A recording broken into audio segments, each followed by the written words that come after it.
Hello and welcome to PG Reacts. तो आज के एपिसोड में हम रिएक्ट करने वाले हैं Chanakya based comic book narrated video को, जो कि अमर चित्र कथा की तरफ से। एज आई ऑलवेज से उनके सारे सोशल मीडिया हैंडल्स के लिंक्स तुम्हें डिस्क्रिप्शन में मिल जाएंगे। ओरिजिनल वीडियो को सपोर्ट देना मत भूलना एंड ये एंजॉय।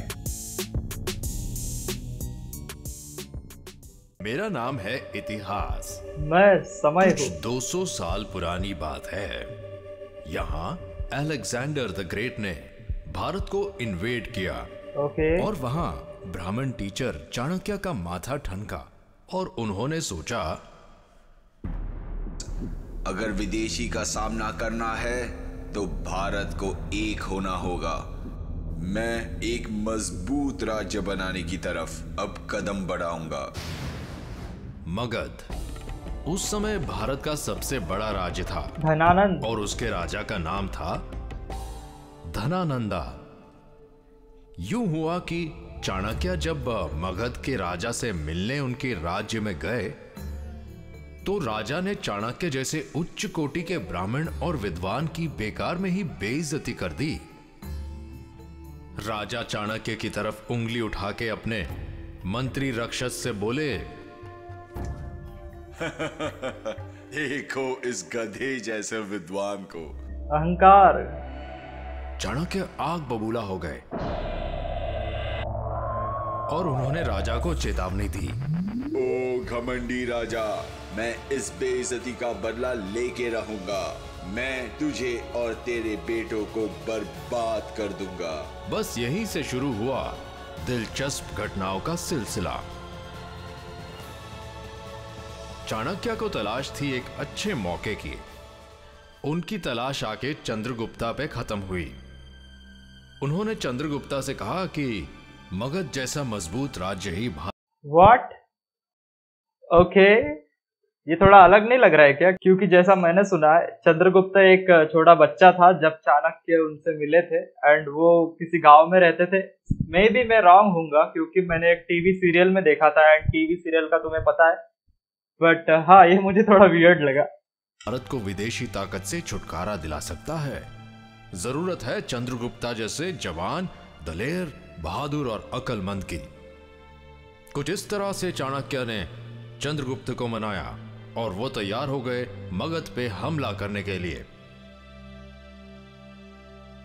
ऐसा करने के लिए उन्होंने और चाणक्य ने कई तरीके अपनाए। पहले तो उन्होंने मगध की काफी सारी जनता को अपनी तरफ कर लिया।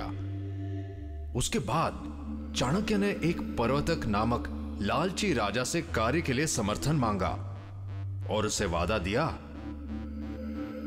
अगर तुम चंद्रगुप्ता की मदद करोगे तो हम तुम्हें आधा मगध राज्य दे देंगे।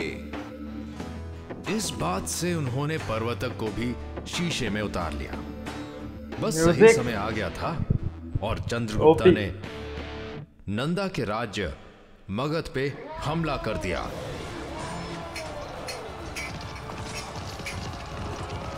नंदा की सेना और चंद्रगुप्ता के सैनिक दोनों मैदान में आए। घमासान लड़ाई हुई।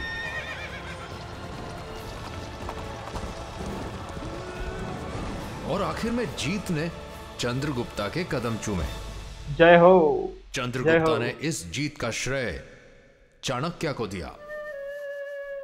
नंदा को जहर देके मार दिया गया और यह काम भी चाणक्य ने करवाया। अब चंद्रगुप्ता के रास्ते में कोई कांटा नहीं था, या शायद था। हां, राक्षस ही वो कांटा था।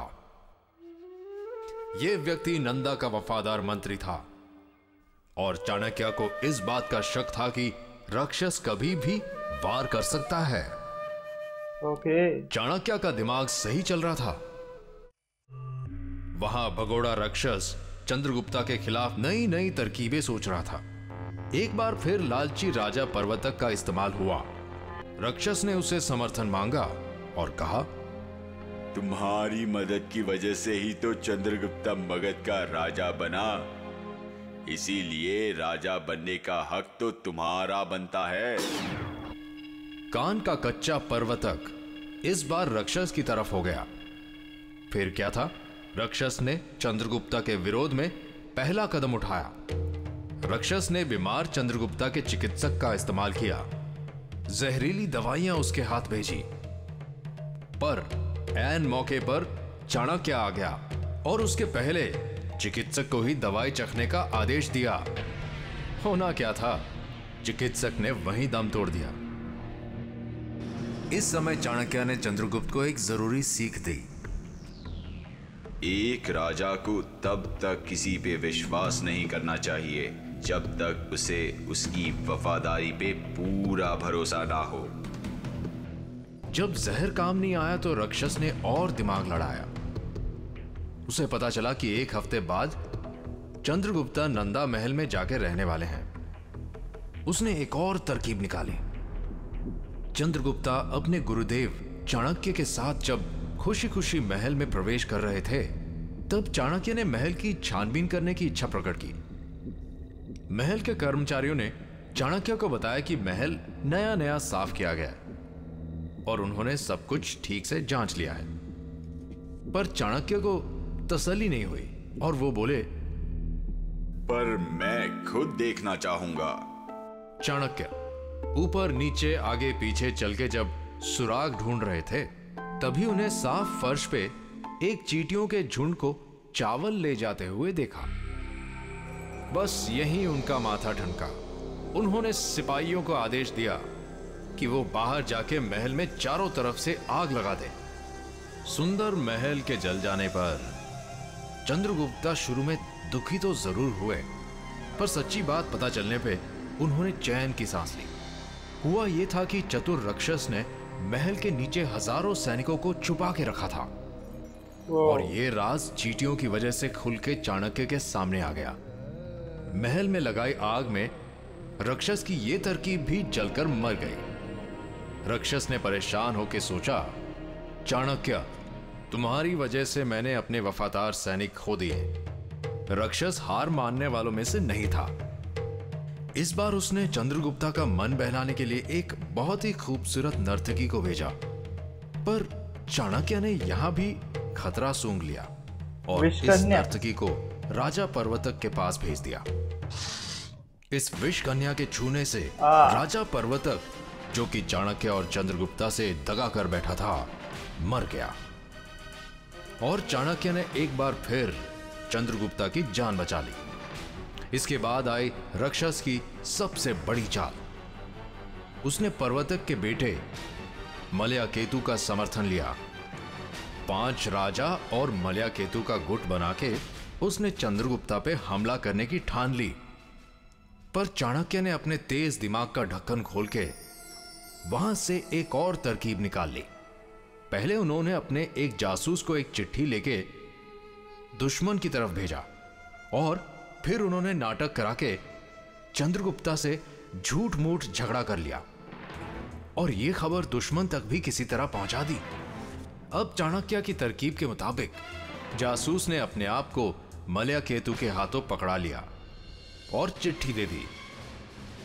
चिट्ठी चाणक्य ने राक्षस के नाम से लिखी थी और उसमें यह लिखा था कि मलयाकेतु के 5 राजा उसे दगा देंगे। बिना सोचे समझे मलयाकेतु ने उन्हें मार दिया।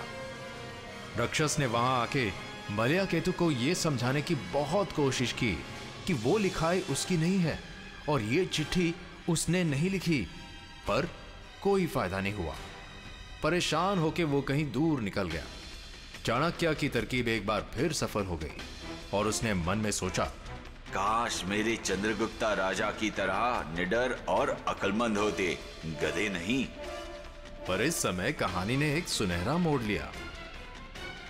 भटकते राक्षस को जंगल में एक रथ पे चाणक्य मिल गए। चाणक्य ने उन्हें मगध का मुख्यमंत्री बनने का प्रस्ताव दिया। चाणक्य ने राक्षस से कहा कि मगध और चंद्रगुप्ता को उन जैसे काबिल मुख्यमंत्री की जरूरत है। बस फिर क्या था, चाणक्य इस्तीफा देके वापस आश्रम चले गए। चाणक्य भाई मास्टरमाइंड। हाँ मुझे वो विषकन्या वाली चीज काफी पसंद आई। मतलब विषकन्या नहीं बे, मतलब जो टेक्निक था उस जमाने का हनी ट्रैप। तो हाँ भाई साहब, वो एक्चुअली मुझे पहले पता था विष कन्या वाली चीज, क्योंकि एक टीवी पे सीरियल आती थी चंद्रगुप्त मौर्य करके, वो मैंने देखी है भाई। उसमें जो चाणक्य का पात्र निभाया है ना, मुझे नहीं लगता कि वैसा पात्र किसी ने आज से पहले निभाया होगा, एंड कोई उस मुकाम पर काबिल होगा उसे निभाने के लिए। तो हाँ, अगर तुमने नहीं देखी तो जरूर देखना, वो भी काफी अच्छी है। थोड़ी लंबी है बट हाँ चलता है यार।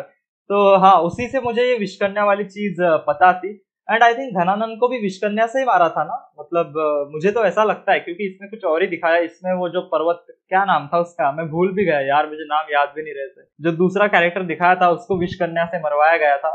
एंड भाई उस राक्षसी नाम था ना उसका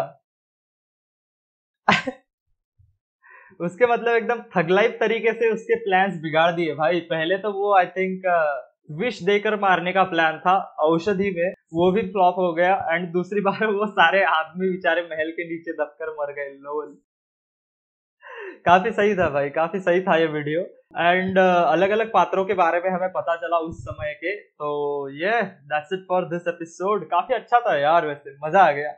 अमर चित्रकथा भाई, अमर चित्रकथा के सारे सोशल मीडिया हैंडल्स वगैरह डिस्क्रिप्शन में होंगे, जरूर चेक करना। एंड ये that's it for this episode. और कंटेंट देखने वाले हैं हम इसी टाइप का, तो स्टे ट्यून्ड एंड ये आई एम गॉन।